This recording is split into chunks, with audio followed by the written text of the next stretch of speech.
Welcome to another Sunday Superversive live stream. I am your host, Benjamin Wheeler, and today I'm giving over the show to my co host, Anthony Marquetta. How are you doing today, Anthony? As you know, Ben, I've never had a bad day in my life.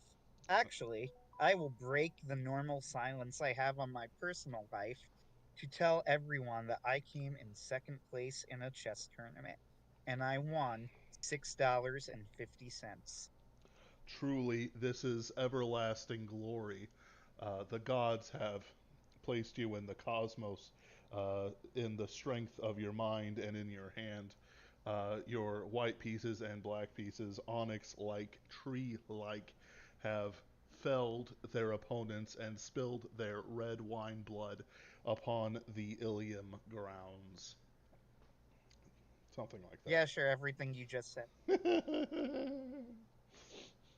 Agreed. I'm afraid I'm not feeling 100% today, so I will be quiet except when I have a comment or such. Um, Anthony, why don't you take us ahead on our subject and your very interesting thesis? All right, so this is an idea that I have had for a while, and consider this a bit of an unfleshed out version of something I am absolutely going to turn into Hmm. like a real, more scholarly sort of video one day. And I've been thinking of doing that for a while. Unfortunately, what this means is this thesis, while I think I can defend it, and if I were forced to, I could, I don't have the exact citations in front of me to help me do this, but I was thinking of the Iliad, and everybody loves the Iliad, right? Shocker, it's been around for several thousand years. Uh, and the Iliad is a story that my personal experience of it is that I saw a play version of it, a one-man show version called An Iliad. You can find it, by the way, on YouTube. There's like a pretty good recording of it's a one-man show, or more accurately, a two-man show, but one person is speaking. Another actress plays the muse in the background, and one person plays the poet, and he performs the Iliad in front of you, right? Wonderful show. I highly recommend it, and it really helps to bring about a lot of I think the theming of the Iliad. Now, granted, you need to be careful when you're doing this that you're getting some artistic interpretation. For example, in the version of the show that I saw, they portrayed the Iliad as anti-war, which is an interesting debate that I have seen people have. I would consider the Iliad more anti-war than not, but I wouldn't consider it a straight up anti-war polemic, right? I think that's besides the point. It is about war. And ultimately, I think that if you're going to be about war, you're going to be more anti than pro war. But if you're really honest, I should say. But I wouldn't say that that was necessarily the point of the Iliad, right? However, it's an artistic interpretation. It was an excellent show. And one thing that occurred to me as I was watching it that made me think of it later, if you talk to people about the Iliad, right, you discuss the Iliad with them, who is everyone's favorite character? Always. And I will say, like, in my experience, my personal experience of talking with people, this really has always been the case. I've never really seen an exception to this. Because the answer is, to me, and if you like the Iliad, it's obvious, it's Hector, right? Hector is the best character in the Iliad. He is the most likable, he is the most human, he is the most interesting, I think, or at least one of the most interesting characters. Achilles is also a very interesting character, but he's one of the more interesting characters in the Iliad. But I got to wondering why everybody likes him so much. And especially in the great argument, Hector or Achilles, anyone you talk to who has read the Iliad and enjoys the Iliad is going to say that they prefer Hector, right? Uh, Almost everyone, I should say, because you'll always find those exceptions. But and I've seen people say like Achilles only won because the gods helped him, that Hector even would have beaten him, that whatever. But in the story, at the moment of decision, Hector fights Achilles, and Hector breaks.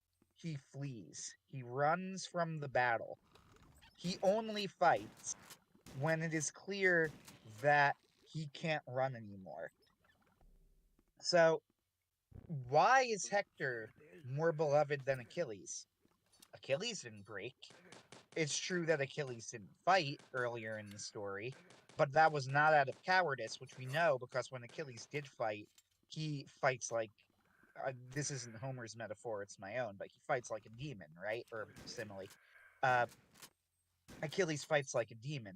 He's an unbelievable fighter. So clearly, it was not cowardice or fear of war or fear of fighting that kept Achilles out of the battle. We could probably take him at his word. It is his anger at Agamemnon over the grave insult that was paid to him. Uh, right? It's the wrath or the rage of Achilles that did it. So Achilles does not run from the fight.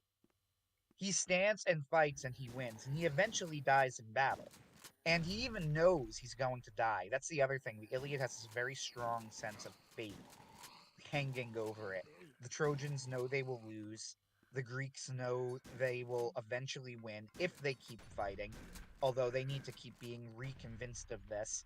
And Achilles knows he will die on the battlefield, right? And he does. And yet, despite the fact that Hector is the man who turned and ran, everybody still prefers Hector to Achilles. So, why?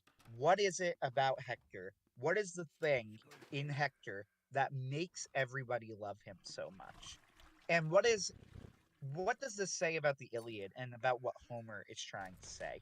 So, I have a thesis here that I want to try and flesh out is that I think that Hector is the most full the reason everybody prefers him to Achilles is that Hector is a full human being.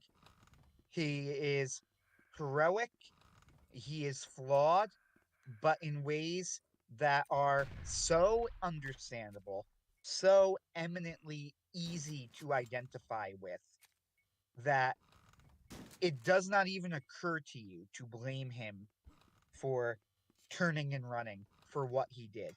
So, this is my thoughts on this issue. When we see Hector, Hector is a prince of the Trojans, so he is either the leader in line for the leader. I can't remember. I think he's in line. He's like the son of the king or something, but he's their greatest warrior. Uh, the Greeks all know him. The Trojans all know him. He's the mighty Hector. Uh, and Hector comes in from the battle at one point in a very, very famous scene in the Iliad, one of the most famous scenes, and he talks to his son and his wife and his mother, who beg him, his wife and mother literally beg him not to go out and fight. And Hector tells them, no, that's impossible. Maybe you don't understand because you're women, but I have to do this. I have a duty to my people. They're expecting me out there. And you know what? I'm probably going to die. We're probably going to lose. You'll probably end up a slave. But I have to do it. But there's something weird about the scene that's always stuck with me. This is the famous scene where Hector's son sees him with his helmet on and cries until Hector takes off the helmet so that his son can see his face. Astyanax. Uh, Hector does this, and then he says, and again, I don't have the quote in front of me, so you're going to have to take my word for it until I make my formal video and really prove it.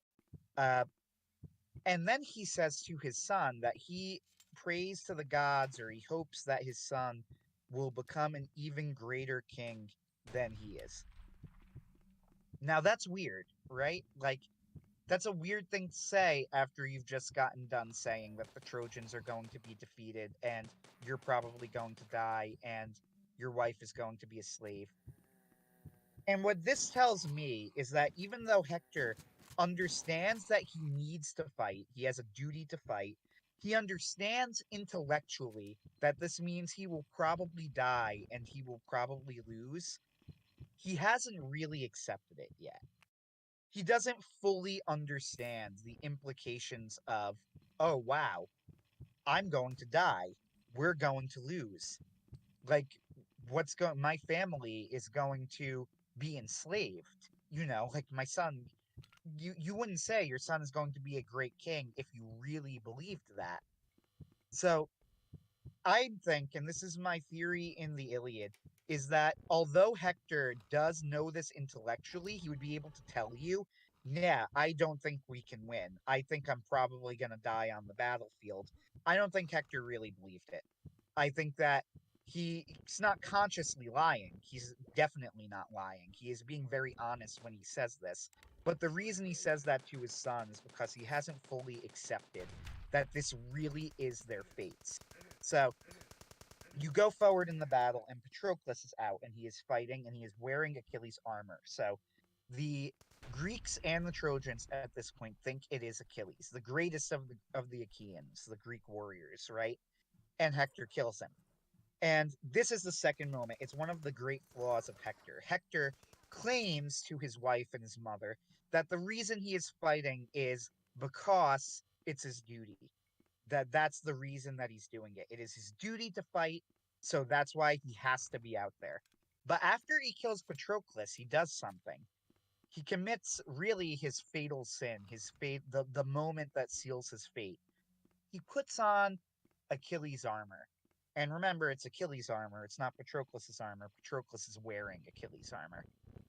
Hector puts on Achilles' armor. Why? Like, think about this for a moment. There is no real, true practical value to stopping in the middle of a battle and wearing the armor of your enemy. Hector's been taken by the bloodlust. He has been taken by the glory of the war. Again, I would love to have the sources in front of me, and I will have them, but you'll have to take my word that this does happen in the story. He has felt the heat of the battle rushing into him. And remember, at this point, he thinks, or at least he thinks for a little bit, that he's just killed the greatest of the Achaeans, right? He is riding high. You know, he's just done something extraordinary. And now he wants to show the world, he wants to show everyone how powerful he is. He wants to brag. He wants to make sure that everybody knows what a great warrior he is. He is feeling the glory of war. He feels the excitement of it, the power that it makes you feel to kill somebody as strong, as marvelous as Achilles, or even as Patroclus, who admittedly was a great warrior in his own right, as the story makes very clear. Well, what happens as a result of this? Achilles learns what has happened, and Achilles rejoins the battle. So, Achilles, now, believe it or not, I might be remembering this wrong because it's been a while since I actually read through the Iliad, but I believe that Achilles is not actually invulnerable in the Iliad. It's never mentioned that he's invulnerable. That is a later part of the legend. But Achilles is the son of a god, of a goddess, right? So Achilles is a warrior beyond all of the other warriors, and now his rage has been kindled. This is the story of the rage of Achilles, right? And this is where finally, after delaying and delaying because of his ego and his pride, that rage has been let loose into a furious wave over the Trojans.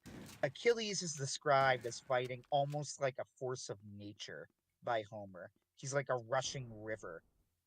He even fights, Achilles contending with the rivers later. He attacks the rivers because Achilles at this point is barely even human, right? He is a he is a force. Achilles, in other words, at this point of the story, as far as the Trojans are concerned, Achilles is death. He is death. He is death incarnate.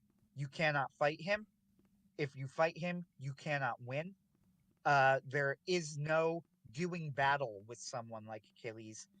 There is standing and losing and dying. And he is after Hector. And Hector sees Achilles and he breaks and he runs. He runs from Achilles. And my theory here, I think that what happened is that Hector, who really believed everything he said earlier about he's only out there because it's his duty to the Trojans and he knows he's going to die, That is a very different thing. Knowing it intellectually, being able to even say it out loud, and then being face to face with death incarnate, with going up against someone, an opponent that you cannot beat, that you will lose. There is no glory to a fight with Achilles. There's no glorious death. There's no heroic struggle. There's not going to be, a poem or song written about the great battle that you had with Achilles. There's no great battle. There's losing. You will lose, right? And there is something different. It's just different to be face to face with your death. The inevitable, the end, right? You can't fight it. So Hector doesn't. He tries to run, but you can't run from death either. And finally, when Hector realizes that running is also futile, he tries his last gambit. He does his last thing. He throws his spear, and the gods deflect it. Because that's the thing. This is the death of Hector. There is no way out for him. Even if he does everything right, as he ultimately does, even if he makes a perfect throw with his spear, then the gods themselves have decreed that it is not Hector's time. It is Hector's time to die. And he does. And he's killed. He is killed by Achilles, and his corpse is humiliated. There is no glory in his death. There is no glory in the great battle that he had. There is just the end. There's just his death. So, what do the Trojans do? Well, there's really only one thing that they can do at a moment like this, right? Their greatest defender is dead. Hector is dead. The war is it's over. They can't win. So Hector's father goes and he speaks to Achilles, and this is the famous end of the Iliad. It ends with the funeral of Hector when Priam goes and negotiates with Achilles to get his body back. And it's a really beautiful scene because this is the story of the rage of Achilles. And Achilles, and speaking with this old man who there's no reason for him to be there. There's nothing he could gain from this. He's talking with the man who killed his son, but all he wants is his son's body back, right? And Achilles' rage dissipates. He calms down when he sees the old man, because Achilles is human too. And Achilles, even Achilles, when he sees this pitiful old man begging for his son's body, he is willing to be merciful, and he is. And this is, I think, the genius of Homer, the final line of the Iliad. Now, I have the Alexander Pope translation of the Iliad in front of me because it is free. Uh, and the final line of the Iliad, which won't pull up because it's awful. Uh, it won't pull up, but it's and so they buried Hector, breaker of horses. And that's always been such a beautiful line to me. And so they buried Hector, breaker of horses. They don't name him Prince of the Trojans. They don't name him the greatest warrior, the foe of Achilles. They call Hector the breaker of horses because that's what Hector should have been. In life, if this war had never happened, if the Greeks had never made, if Helen had never run off with Menelaus, if she hadn't been kidnapped, all of this hadn't happened, the apple and everything, Hector would have been a breaker of horses. And that's it. That's all he would have been to the Trojans, to everyone else. And that's what he should have been. That's who he was. He wasn't a warrior. Warrior's not his identity. He wasn't anything. He was just a guy that broke horses. And yeah, he ran in the face of death. He ran in the face of the inevitability of the end. An end that shouldn't have happened. This should not have occurred. This robbed a great man of a life that he should have lived. So when he's buried, he is buried as what he should have been, the breaker of horses. And I think that's why, yeah. By the way, as I'm trying to find a good translation of it, but it is there's also thus they busied themselves with the burial of Hector, tamer of horses. So, breaker basically means the same thing. Uh yeah, my Project Gutenberg translation isn't loading. But it's a really moving thing to me that I think this is the point that Homer is making. He is making the point that this war robbed us of Hector and what he should have been and what he could have been. It robbed him of the time that he should have spent with his family. And Hector got drunk on the bloodlust and the power and the glory of war and forgot the fact that war causes death. And he forgot the fact that, and once he was confronted with that fact, it broke him because I think in that moment, you have to imagine that Hector must have known it wasn't supposed to go like this, right? It wasn't the Trojans were a mighty city. Troy was a mighty city. They were a mighty people. It wasn't supposed to go like this. He wasn't supposed to die like that. He was supposed to tame horses and live his life out with his wife and his mother and his son. And his son was supposed to grow into a great king. But instead, he comes face to face with death, with an inglorious death on a battlefield.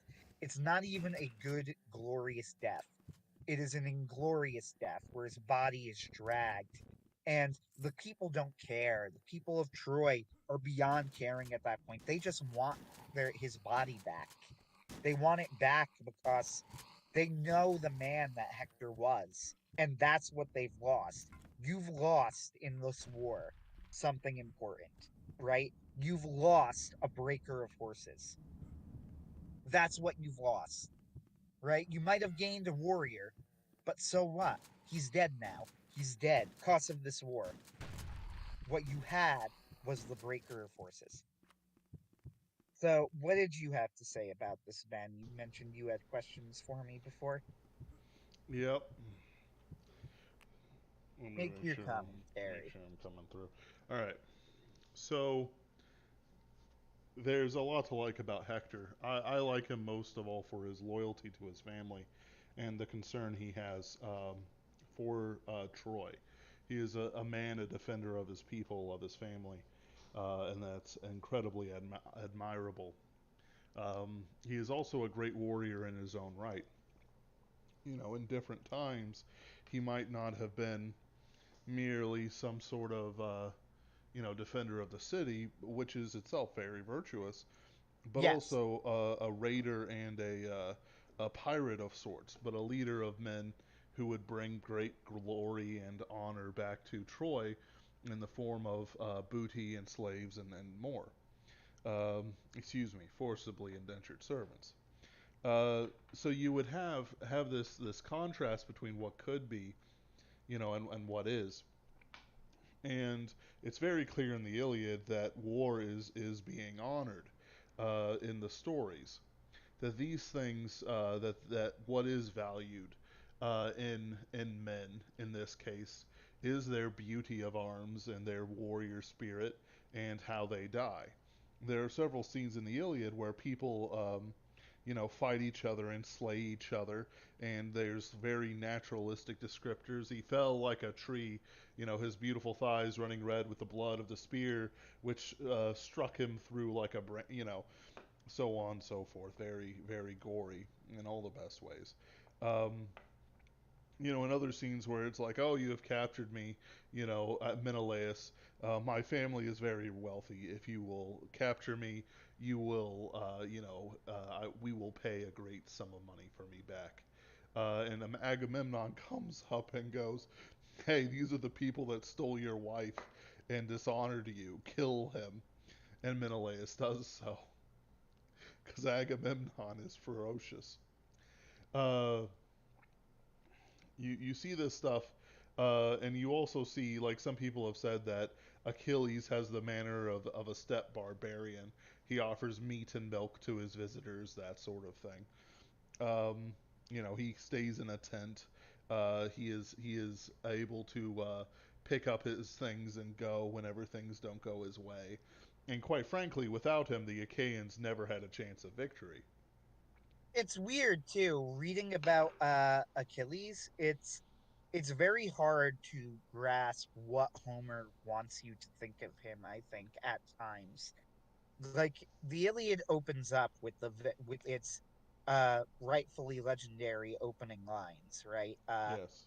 In the Cope translation, Achilles' wrath to grease the direful spring of woes unnumbered, heavenly goddess sing, that wrath betrothed to Pluto's gloomy reign, the souls of mighty chiefs untimely strain, or untimely slain, sorry. So Homer opens it with a very negative uh portrayal of Achilles, right? Like Achilles' wrath, which was the cause of unnumbered woes and Hmm. hurled to Pluto's reign, the souls of mighty chiefs that were untimely slain, right?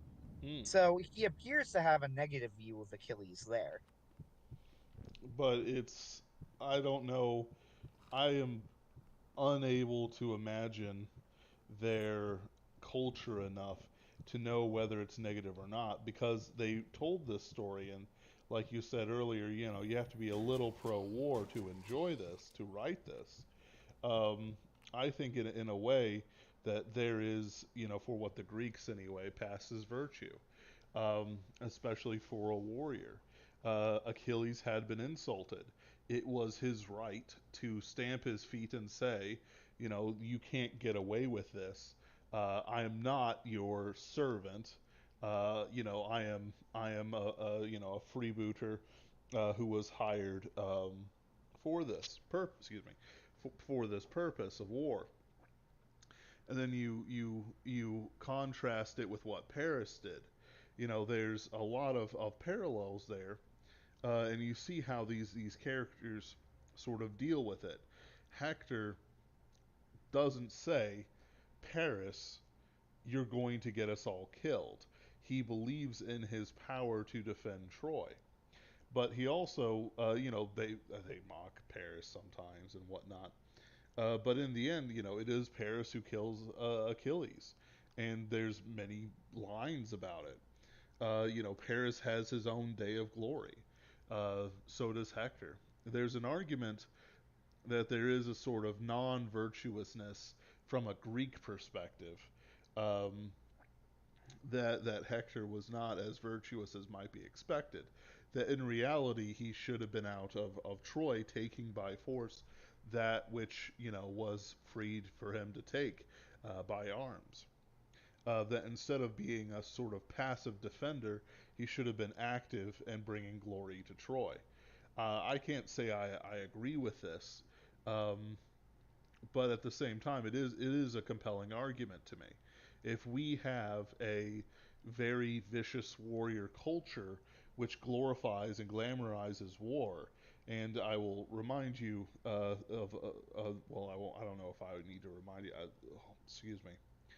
Uh, there is a very interesting theory that I believe in that empire is bad for many reasons, but one of the big reasons why it's bad is that it keeps things unified, which allows the gestation of cancers and stuff to flourish within the culture of the people who have an empire. As we're seeing right now in the American empire, which stretches from Poland and Ukraine to Japan and probably the Philippines. The the the things that are happening within it are corrupt and horrid. Things that I dare not repeat on a YouTube channel. But then you look at, what Europe was like, during certain periods of warfare. Europe was at war pretty much its entire existence. From the medieval period, or sorry, Dark Ages on. Like once Rome fell and his power was no longer felt, it was no longer barbarians versus Romans. It was every tribe of barbarian versus every other tribe of barbarian, with some Romans trying to hold out and failing. Um, and then the Byzantines would pay, 100 talents of silver to some Kumar chieftain to wipe out the Bulbans, and all of a sudden another spring of wars would go on and migrations. But what that kept out was a centralized power, and it kept out passivity as well. If you can expect a certain amount of conflict in your life and existence, it doesn't breed softness, it breeds hardship and hardness and warrior spirit. And they're, even though the Christian doesn't glorify the soldier the same way the Greek does, there is still a great deal of honor to be had by having an excellent campaign of defense or offense. So you take this idea, this insinuation of softness within Hector, uh, and you sort of expand it out, and you see why he ran at the side of death. He was not as strong of soul, spirit, whatever you want to say, as he was strong of body and martial spirit. Ultimately, he did fear death, like Anthony said. And even though he did make his throw of the spear, which was a glorious throw, and in the power and might, and he was magnificently apparelled in Achilles' armor and so on. You know, his fated to die was not just his fate, but also the righteous result of his actions.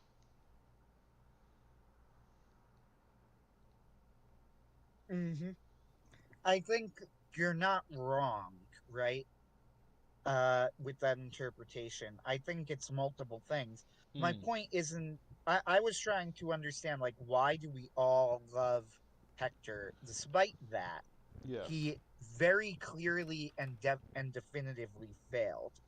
And my thought here is that it's because Hector fails in a way that is like almost unbearably human, Yes. right? Like you could recognize the humanity. Like what man would have done differently than Hector in that moment? No one, right? Like Yep. maybe there might be people who would, but who can really claim that if they were there, they would have done differently? You hope, you pray, right, that you show bravery in the face of imminent death and defeat. But will you? Mm-hmm. I don't know that I would, Yep. right? Like nobody knows if they would. We Yep. all want to. We all wish we can. We all pray and hope and want to be that sort of hero. But Hector's failing was the failing of a man, right? Mm-hmm. And You're it's so hard to judge him harshly for that. yes. I think I in no way am I disagreeing with you with Hector. Sorry, with the whole thing around Hector and Achilles, the war that made them and broke them is also the same thing which drove a lot of their cultures, except forced out in the open in a way that to Mm-hmm. us we simply don't understand. I've never seen war. I've seen gangs try to kill each other before.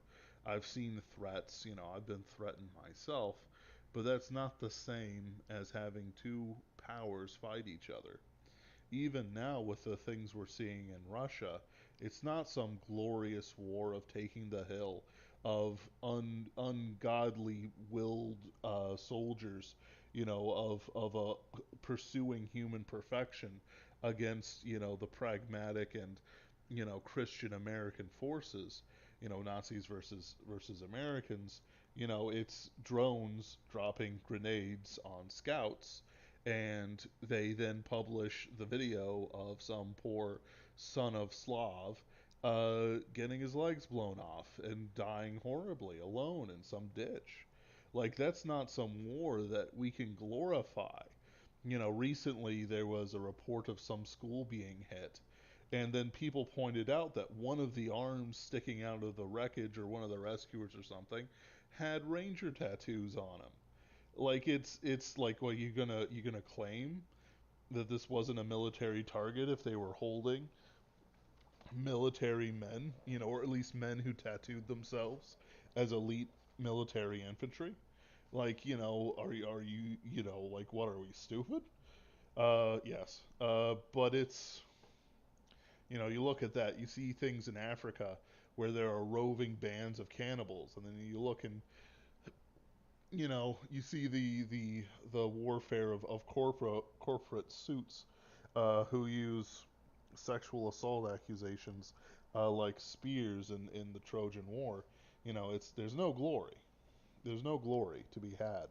Even in the art and writing that we pursue ourselves to great, to me anyway, to great skill.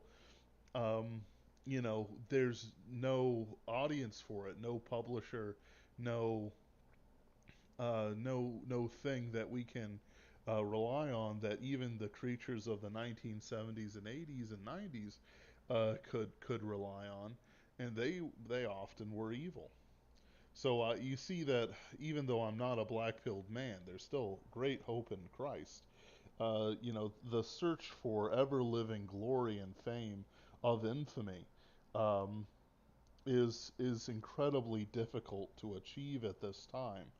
And we're seeing here that even those who achieve it, people who sell millions of books and are ostensibly on our side, they don't have the good grace to handle what is there, and their natures, um, out in ways that are quite ugly.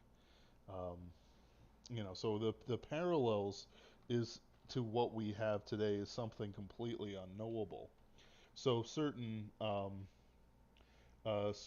moral judgments, people might say, are completely um, away from us and our imaginations, whereas in Homer's time, they were quite close at hand. Yeah, what I always wonder with the Iliad is, and I'm not sure if there even is an answer per se, but how anti-war is Homer? It's an interesting question, right? Like, Oh, in a way. uh, I'm not sure if there even is an answer, or if he would have understood it as either pro or anti-war. I don't know if I would say that's either, so much as it is a poem about war and what war really is, right? Like, so you understand why they find it so intoxicating, Yep. but Homer does not hide the fact that it is the cause of so much suffering to so many people. And I think that's the point, right? By the way, I finally was able to get the Pope translation working, and sadly, he does not, in order to keep his rhyme scheme, since Alexander Pope famously uses like his own rhyme scheme for it. Yeah, Uh, he does not keep the breaker of horses part. He just says that Hector is buried, which it is. It's quite good in its own way, but I don't think it has the impact of Homer's original translation. Hold on. I'm going to see what translation I have in my library. The line that Pope uses is such honors Ilion to her hero paid, and peaceful slept the mighty Hector's shade. Uh, which is still, it's quite good in its own right. It's a lovely piece of poetry, but Mm, uh, I don't think that it's as powerful as the original version that you might have from Homer. I do think his translation of the first line, for in keeping Butler. that poetic meter, is quite good. You have Butler? Mm, Okay. Yeah, I do think that Pope's translation of the first line that I read earlier was quite good. Uh, Especially considering that he had to do so much uh reworking to get it right. But whatever. Back to what I was saying Oh, originally, though, which do you is, want the line for Butler? go ahead. Thus then did they celebrate the funeral of Hector, tamer of horses. Yeah, that's the one that I'm more familiar with. Uh, the version in the one man show I saw, it wasn't so they buried Hector, breaker of horses. So something close to that. Mm. But going to what I was saying, like how anti-war is the Iliad? I think if I had to make an argument over like what point was Homer trying to make, I think he was trying to be honest about the fact that war had this intoxicating quality to it, this glory to it, especially in that time when it was men clashing against men in a feat of arms and glory, right? Uh, which is kind of lost nowadays. It became more, even at the time, like ranged weapons. Like there's a reason that that Paris kills Achilles with a bow and arrow, right? Because that's the coward's weapon. Uh, he Achilles dies literally the most ignominious death he possibly could from the most cowardly character in the Iliad. Uh, and the most dishonorable character in the Iliad, which is the point. I'd say That's dishonorable over cowardly. yeah, Um, maybe you might be right.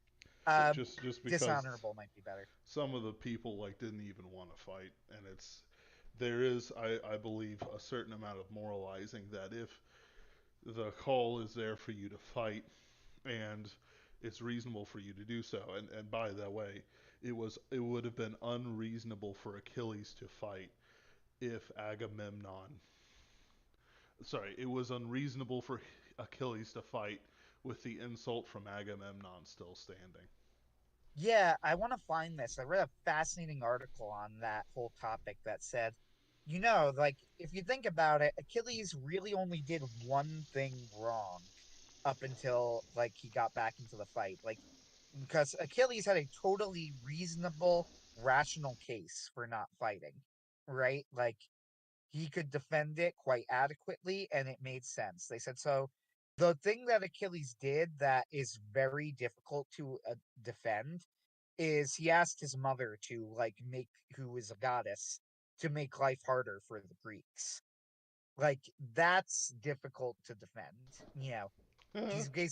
He's getting revenge on people who did not wrong him just to spite Agamemnon, and make them appreciate him more. Nonsense.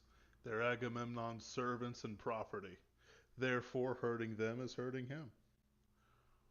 Well, right, that would be Achilles' argument, I think, but it feels a little bit hard It to. would be it would be the argument they would understand because personhood is a thing of Christianity for slaves and forcibly indentured servants and women and children, uh, not necessarily something of the pagan. So that's true, but remember, again, I go back to the first line of the Iliad and the way that Homer frames it. It's the wrath of Achilles is what caused this, right? Like Yeah. the fact that Achilles got so angry that he let all of these Greeks die, right, is his fault. So I don't think you're supposed to look at what Achilles did and go, no, no, that makes sense.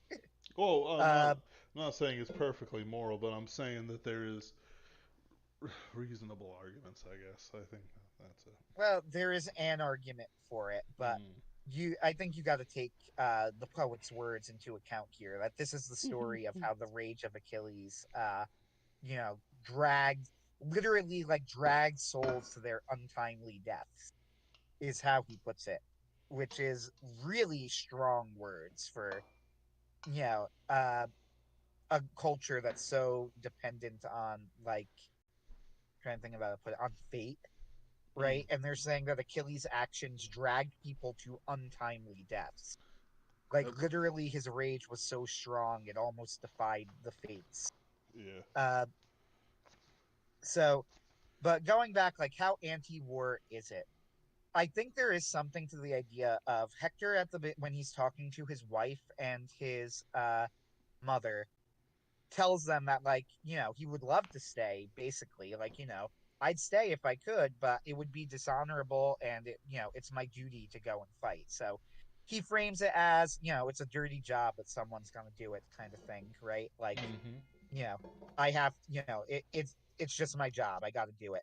But then when he's actually in the battle, that's not really how he acts. Like when he defeats Patroclus, he's almost like high on the bloodlust, right? Like he's starting to feel it. He feels the joy of war for its own sake. It makes you powerful, right? He feels the power. It's He true. gets to wear the armor of Achilles. He gets to, after having defeated one of the greatest Greek warriors, because again, Patroclus is shown as being a very strong warrior in his own right. You Mm-hmm. know, so feels that he feels the moment, right? Yes. And so there's something, again, I don't think that Hector was lying at any point in the story. I think that everything he said at the moment he said it, he genuinely believed, right? Mm-hmm. So when he said, "No, no, I would definitely go back," like, but it's my duty, I gotta fight. Like, I don't think that that's wrong. Mm. And when I'm trying to think of how else to put it, when he does kill Patroclus and he wears the armor, that's a moment of giving into, like, hey, I'm good at this. This is something that I Vainglory. can do, right? I'm winning the glory, I'm the greatest warrior of the Trojans. And that's why it's almost like hitting a wall when you see Achilles in front of you, Yeah. right? Like it's this wall of, I'm this unstoppable force, nobody can fight me. And then you see this son of a god, you know this literal demigod who's described as a force of nature who literally fights rivers, Mm. uh is Oh, standing in front of you. and to remind people, it's the River's commander, and he doesn't just randomly challenge the demigod of the river. He kills so many people inside the river that it chokes with blood and gore, and the river god comes up and is so enraged by this desecration that he comes to fight him. Hmm. Yeah, exactly. And that's the point, though, right? Because Mm-hmm. Hector is a person who he claims he fights out of duty, and he probably did at first. But even if it was originally out of duty, when he's actually in the war, when he's actually fighting it, uh, he starts to feel the genuine, you know, glory and honor and bloodlust of the war Mm. until he is face to face. That's where he almost faces the reality of war. And what is the reality of war? The reality of war is death, right? Like, Yes. that's the ultimate end of it. This is where, and it's sort of like now everything comes to a screeching halt. This is where it's going to end up, right? You are going to die. You Oh. can't run from it. You can't hide from it. Hector, to his credit, when he knows Achilles is after him, he does initially go off to fight him, right? Like, Mm. I'm pretty sure he goes off and says, like, I need to face this man. I took his friend's armor or something along those lines, right? Like, I'm reading. but when he's go ahead. I'm rereading part of it, and Achilles kills Hector's brother in front of him, and then the two of them start sparring. Athena breathes on the spear that Hector hurls at Achilles, and then Achilles tries to kill him, but Apollo is able to throw darkness at him so that he can't find Hector, and he just starts killing random people around him. Um, uh, let's see here. Yeah, the whole point of this section of the story is Achilles. right? I think that my interpretation is right, is what I'm Oh saying. Is I think yes, Achilles represents death. That's what he is in this moment of the story. it, Achilles is death. it is his You know, day of glory. hmm he is the unavoidable cost of war. Hector is originally there as a duty, and he can intellectually recognize and even tell his wife, right, that Hmm. he is going to die. But there is such a huge difference between saying this and knowing it in your head, and then seeing the incarnation of death searching for you, right? It's like watching the Grim Reaper search for you Mm, and knowing deep in your gut, this is a fight I absolutely cannot win, right? mm, It is a literally unwinnable battle. There is going to be no glory here. I can win nothing for my people. All I can do now is die, mm, right? And that's the point of what's going on here. And that's what happens. And the Hector, when he is forced to fight, when he can't run anymore, and he throws his javelin, the gods are going to intervene because Hector's time has come, right? There mm, is nothing he could do. And then his body is dragged around by chariots because that's the whole point. There is no glory in dying here, right? mm, Like Troy is going to fall.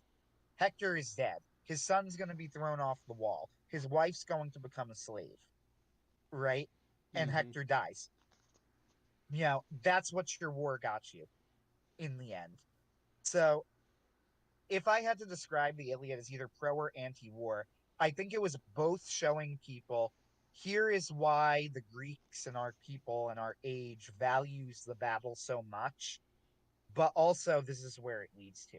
The Iliad is a very dark story, and I do think that it kind of ends on a bit of a note of grace, right? Like Mm. of I think grace is the right word, as I'm thinking, not that the Greeks would recognize it as such, don't get me wrong. Uh, I don't intend to apply that concept to the Greeks, who would find it completely foreign. Here, Uh, here's the lines of his death. Uh, so Hector has thrown his spear.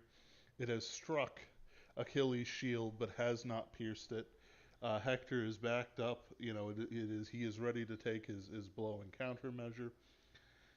And Achilles, he eyed his fair flesh over and over to see where he could best wound it, but all was protected by the goodly armor of which Hector had spoiled Patroclus after he had slain him, save only the throat, where the collarbones divide the neck from the shoulders, and this is a most deadly place. Here then Achilles strike him as he was coming on towards him, and the point of his spear went right through the fleshy part of the neck, but it did not sever his windpipe, so that he could still speak. Hector fell headlong, and Achilles vaunted over him, saying, he brags, and rebukes Hector for his own brag. And Hector begs that Achilles will give his body back to Troy for mhm. riches and money. Achilles actually says, "Dog, no," uh, and you know, then he drags the body around the city and so on, as he Right, goes. exactly. It's a dishonorable death. He begs for mercy in front of his hated enemy and No, is not refused with a sneer. not. Um, I wouldn't say mercy from death. Like it's a mercy, True, not from death, you're for, right. like Mercy for his the body. yeah. I would say that mercy for burial is different than mercy from death because of how I don't know how things are. If I go, if I am slain and I go, hey, let my family bury my body in the family tombs, and they say no. But if anyway, excuse me, I don't know where I'm going with this. No, I get your point though. Like the idea here is he wasn't asking for Achilles to spare him in the final moment, right? Uh because That's I right. think in that final moment, uh Hector knew that he was going to die, right? Like Hmm. even before, he knew when he threw his spear that it wasn't going to work. I And I see, like, yeah, but also like fatalism. There's a dual. There's a mix of fatalism inside Greek art. Yes, you cannot fight fate.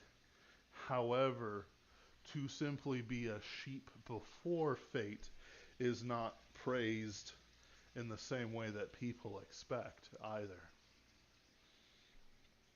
Like, he still had to throw his shield and I mean spear into Achilles in defiance of any fates he might had. The battle still had to be played out. It's like the sort of thing, if God knows everything about you and the things that you are doing, why then do we strive? Aren't we all predestined to salvation, those who are elected? But, Tulip, but that doesn't actually exist, partially because the gods are not telling the mortals as often as we're letting on what they're doing. Like Apollo in the battle leading up to this one is fighting with the Trojans, and everyone's just like, oh, it's Apollo fighting with the Trojans. Um, he saves several characters for you know he saved this one guy like Phoebe or something, Phobos, and it goes so that Achilles would not have the vainglorious death of this man he had just saved. Like there's meddling of the gods, but it's yeah, very clear that they're letting everyone fight it out. the strange thing too about the meddling of the gods that I think that the one man show really helped is that there's something very capricious about what the gods are doing too, right? Yeah, It almost makes it more cruel when the gods intervene because they'll seem to intervene at times that to the humans especially must seem almost random, yeah. right? Like, why did you choose to save me now and not later? Why did you choose to do this and not that? When Like you know how it's going to end up, which a lot of them do, like right? like Like, that guy I talked about. That's his scene. That's it. That's the whole thing. mhm. He disappears. I did And I don't. even, I'm sorry, go ahead, finish what you were saying. He doesn't show up again, and he's not in any of the. He's not there. Is what I'm trying to say as a major Yeah, character. because it's interesting too, where later in the story, like this was something that the one man show did very well is that they have the guy go, when after Hector his body is being dragged around, he says, and I know what you're thinking. They want the body back. To go, what is there even to get? And then he like pauses. He looks at the audience and he goes, you know what happened? He goes, the gods. He goes, they protected his body and he goes, they wouldn't protect him in battle. Oh, but they'll protect his body now. Right? Like, and he's right. There's like something That's that's pretty cool. almost cruel, right? It is almost cruel about what's going on here. That, like, the gods, for some reason, have decided that the body of Hector is worth protecting, but his actual life is not. Yeah. Like, they've just decided, and sure, you can justify it, but like what do humans care of the arguments of gods, kind of, right? Like, no, it was about honor or whatever, and the humans are like and Priam's there like my son is dead, you know my son just died in front of me, um and you're telling me about honor. By the way, I really like Pope's translation of Achilles' death. uh Prone on the field, the bleeding warrior lies, while thus triumphing, stern Achilles cries. At last is Hector stretched upon the plain, who feared no vengeance for Patroclus slain. Then, prince, you should have feared what now you feel. Achilles absent was Achilles still. Yet a short space the great avenger stayed, then low in dust thy strength and glory laid.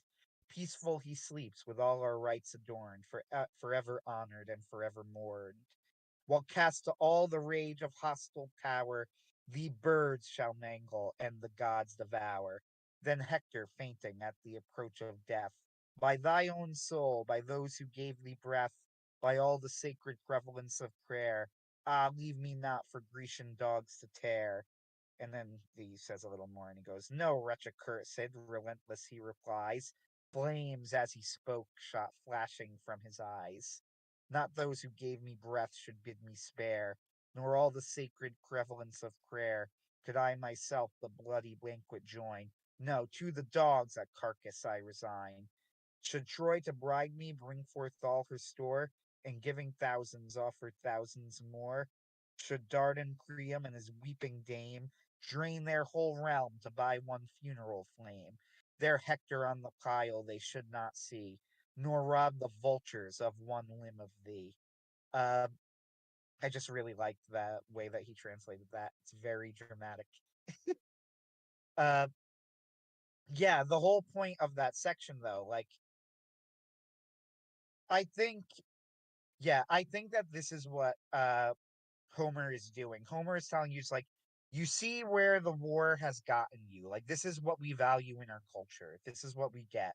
And it's led to the burial of Hector. And it's led to eventually the death of Achilles. And it's led to, that's the other thing, too, that one thing that people have noted reading the Iliad and the Odyssey for that matter is that it does not look as if the poet is on the Greek side. You know what I like? He doesn't seem to think very highly of the Greek. Even the Trojan horse trick from Odysseus is like they win in a kind of dishonorable way. And I think that's intentional. Like the Trojan Yes. horse is a trick. It's not an honorable way to win a war. And they literally, like, even with the death of Hector, even with an semi immortal, not quite, not actually immortal, but almost immortal demigod on their side, right? Hmm. Surrounding the city for a decade, they could not win without a dirty trick, right? Yep. Several dirty tricks. Uh, Hmm. like there's one scene where Odysseus and Diomedes take out the sacred statue that was defending the city. Uh, there's a couple of times that's similar to that. There's even the dirty trick of, Paris, who doesn't come out all that great in this story. But you know, I would offer you meat and milk if you were here, Anthony, and also pizza poppers, Tostitos. I treat my guests with every honor as befitting their station. But he takes these choices and chances that uh, sort of take away from the martial glory. But also, there's plenty of opportunities for the Trojans to see through the trick and to essentially defend themselves from Odysseus's tricks. Uh, like one guy throws a spear at it. Helen pretends to be the soldiers' wives because they all knew each other. Um, that sort of thing. A prophet literally says, and then Cassandra backs him up, and then the prophet is and his sons are torn apart by snakes from the ocean. Like it gets pretty wild. It's kind of interesting though, and it's why some people I know that like nowadays as it's getting close to the scholarly consensus that the Odyssey was written by somebody different than the writer of the Iliad. Now, I am not convinced of this because you and I both as writers understand that it is very, very possible for writers to completely change points of views and styles if they want to. This is something that I think a lot of people don't understand when I they do do it all like the time. analysis. Yeah, like legitimately, this is something that when I read like critical research and things, it always blows my mind where it's like I bet you if I showed you three different Gene Wolfe books, you could theorize that they were written by three different people if you didn't know that they were all written by Gene Wolfe, and let alone different parts of Ulysses. And you think that ancient authors were incapable of doing this for some reason? Like, that's literally just an assumption on your part that they wouldn't do it. So I'm not totally convinced. The Yeah. fact is, we have a thousands years long tradition of the Iliad and the Odyssey being written by the same person. So Mm. you would need to find extremely strong proof to overturn that for me. I But mean, there's a certain amount of yeah, sure, in the same way that different Arthurian myths come from different places, like Chrétien of Troy versus the various English authors, et cetera, et cetera. But at the same time, it doesn't philosophically matter that some unknown Greek wrote the Odyssey. What matters is that it's the Odyssey and that Homer was the one connected to it the most. With mhm, just with the changing of voices and stuff like that, this isn't some like Homer wasn't some barista who works at a Starbucks for 8 to 10 hours a day, who then writes a novel every hour once a week for an hour. This was a dude whose entire life, sun up to whenever he fell asleep, working on stories and telling stories and preparing to tell stories and being a bard and so on and so forth. The dedication of a life to an art skills you up beyond anything a degree or an idea can give you. The amount of skill that the average medieval bard had to display is beyond what any equivalent you can think of today. They had to lay down with a rock on their chest to control their breathing, and then they had to quote something like 8 to 32 different stories, with songs and poetry and mnemonic devices from different cultures, different languages. It wasn't just some dirty Skyrim NPC with a lute, is what I'm trying to say. the idea amuses me though. Yeah, the reason that I brought this up though is that the Odyssey is kind of weird to me in some ways because of the portrayal of Odysseus in the Odyssey. There's almost the sense of like, of course, Odysseus is the only one that would, and he's not actually the only one. He's the only one of his group of soldiers, but whatever. Of course, he's the only one of that group that would make it home alive because of his portrayal in the Iliad. Odysseus is the person. He's so slippery, that he's gonna get away with it, kind of, right? I don't know if I'm wording this correctly or Well, getting across the idea correctly. I, I well, he is one of the only ones to die a natural death, I think. Or is he I don't accidentally think he killed? does No, well, yeah, actually. you're right. He's killed by his son with Cersei. Yeah, which is wild to me. The Odyssey is one of the only Greek stories that has a sort of happy-ish ending. At least a positive ending, I guess I would say. Although quite dark because he does kill the 108 suitors, but uh They deserved it. has a they did, but has a positive ending. Uh, but Odysseus himself does not have a positive ending. As I looked into him, it's the same where people will sometimes say this about Perseus. They'll go like, "Oh, Perseus is one of the only Greek mythological figures that has a happy ending," but not really. Like, I'm trying to find it. Like, yeah, he turns to stone. Uh, Hmm? Perseus turns to stone. He's going blind at the end of his life, so he can't see the head working, so he thinks it doesn't work, and he turns it to himself, and he turns to stone and dies. Uh, like it's hard to say if that's Literally a the happy. first time I've ever heard that. And we've talked Yeah, about him before. What else are you hiding? no, I Hmm. just I just double checked this. I'm right. Yeah. Huh.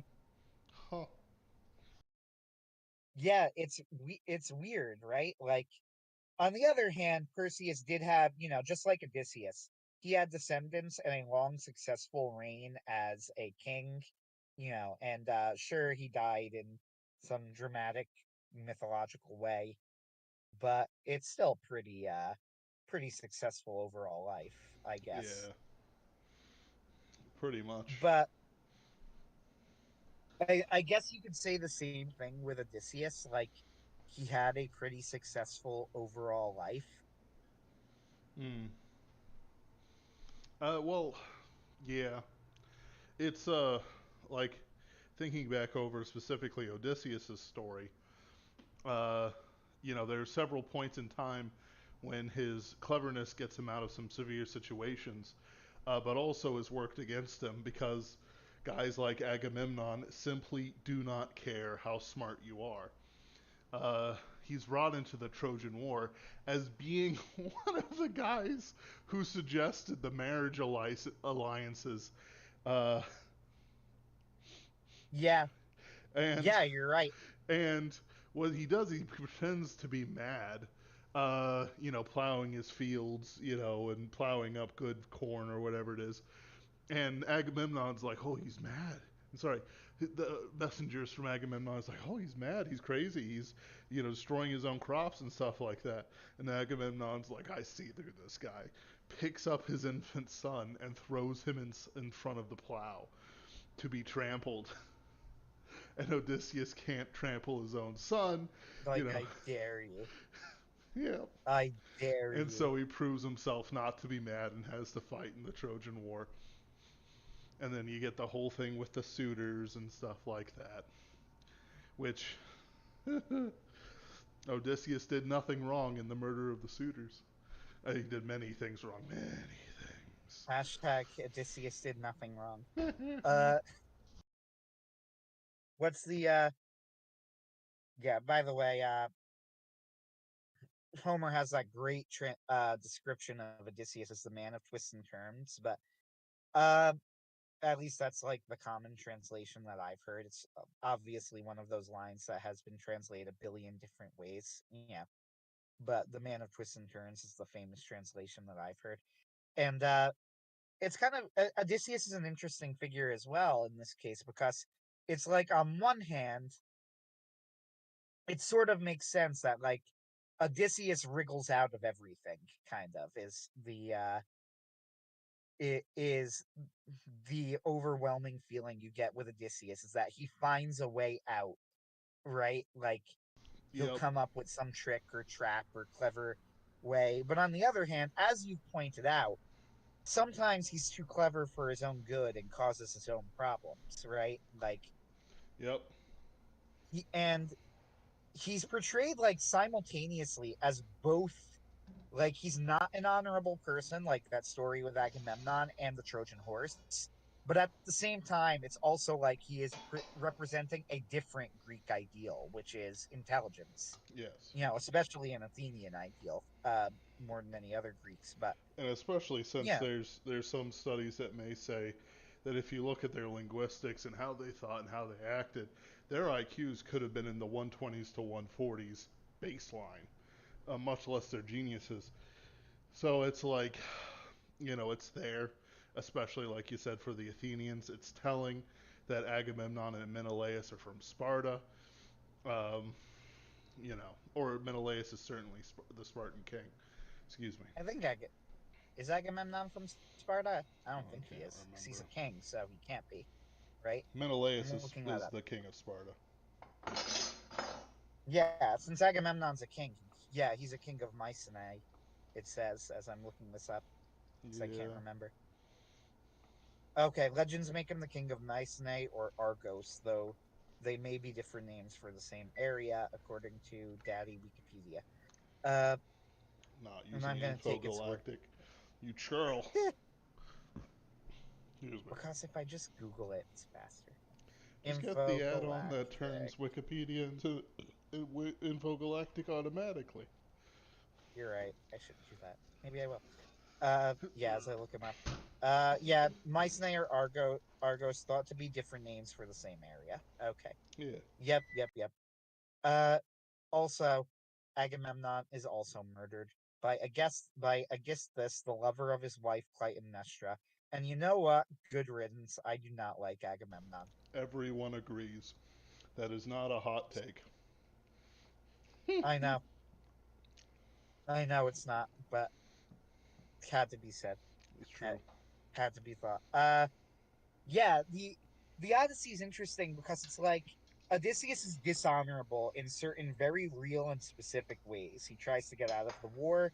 He comes up with a dishonorable method of winning the war. On the other hand, when they actually show up to Greece, Odysseus spurs everybody else on to continue the fight at one point. Like they want to leave. There's a very famous passage from early on in the Iliad where Odysseus literally goes around to all of the Greeks who are like on the verge of just surrendering, like leaving and going home, and going, no, you can't go home. And I don't think it says this, but I do wonder if it has something to do with the fact that he was caught trying to flee the war initially, and now he's trying to make up for it. Because you can't accuse him of dishonor if everybody else is going to leave and he convinces them to stay, right? Like it sort of restores the lost honor. With that said, I might be reading into it because the Iliad doesn't mention this. Uh, Interesting. Yeah, the he represents, I think, a different virtue of the Greeks.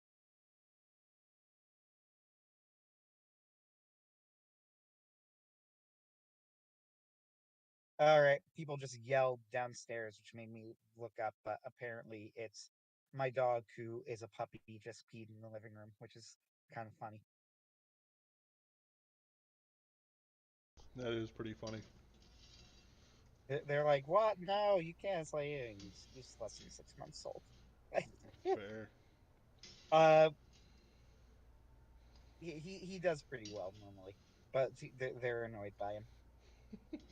Oh well. Uh, Anywho, yes. So second thought for thing for the people in the live chat. I got a puppy. He's very cute, but he's only partially housebroken. Lo, and though the uh, dog lifted his leg in glorious anticipation, the stream of gold writhing upon the Persian rug, mussing the red and gold and black threads bought with much pain and suffering from IKEA. Lo, the pooling.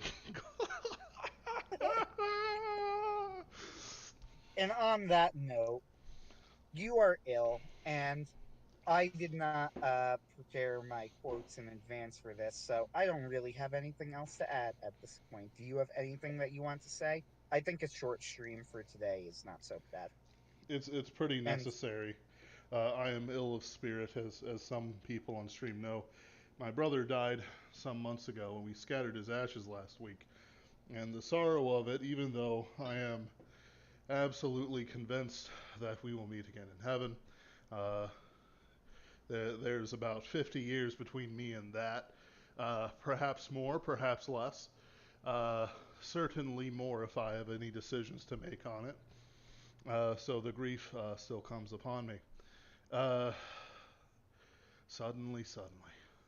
I will say this: there's something missing in our culture that isn't a part of Christianity in the same way that it was a part of Greek culture, and that is the idea of vitality. Some people say that the Europeans had something called vril something holy grail something. I don't want to go into it because it's dumb and it's 1500 years removed from the source of the stuff they're trying to quote. And uh, they look at it and they say, well, it's like the Greeks' vitality, their virtue, their ability to fight and have this burning spirit for whatever they're doing, whether it's being a tyranny or making annoying philosophers poison themselves because they were on the wrong side of Critias's friend list. Um, Hmm. you know that, uh, and that stuff takes away from what we understand of our world around us, because we do not understand how the Greeks saw love and life, and how to live your life, and how to love, and how to fight wars, which was all about the hoplite up until Rome, basically. Um, kind of, but not, but yes. Excuse me. Uh, you lose an unspoken set of cultural ideals that was very important to these fighters, to these people who lived in this civilization, who would have gathered around the the fire to listen to Homer, we'll say, uh, give them another couple books of the Trojan War, which was a real historical event that, much like Hercules, many kings and nobles and other things claim some sort of descent from them. So you Hmm. have something that was there that they all understood without question, that we do not have the ability to understand, excuse me, in the same way. So when you read this stuff and then you listen to guys like Bronze Age Pervert when he talks about vitality and this other thing, understand that there is a spiritual gap between us and the Greeks. And even though I want to make it clear, the Greeks are certainly something to admire. They had a certain life about them. So much of our art and literature comes from them, proxy, that it's insane. Every trope we have, there's almost nothing that they had that we did not source from them. I can't even read Eastern literature most of the time. This stuff's so weird. And, when we look at this stuff and when we make our choices about art and what we interpret from it, these people had their heroes in men like Achilles and Hector and Odysseus, and they viewed them often as unalloyed good, and reference them in many of their works and political treaties and whatever you have.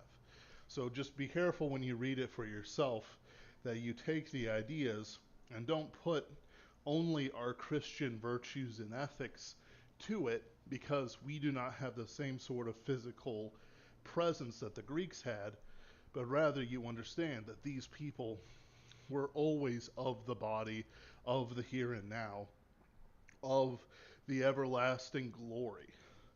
We might say, well, our glory is in Christ, but we're sitting here, two Christians, talking about the glory of Achilles and Hector 3,000 years after it was written, give or take. You know, that's, it's important to remember that. That yes, there is some sort of eternal, or at least not eternal, but like immortal glory to be had by these things, the same way we remember Napoleon and all these other guys throughout history. But with the hope we have in Christ, the focus is away from our physical attributes and towards our service of the Lord. And our culture has changed to match that more than it has what the Greeks would call ideal. All right. Thank you guys for joining us. I'm sorry I'm not more into it right now.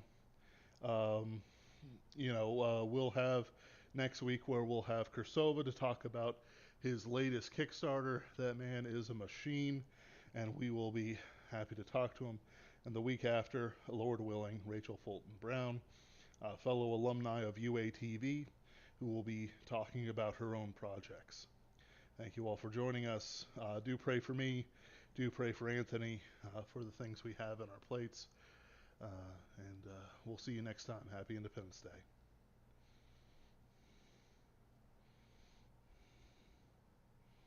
We're off. Yeah.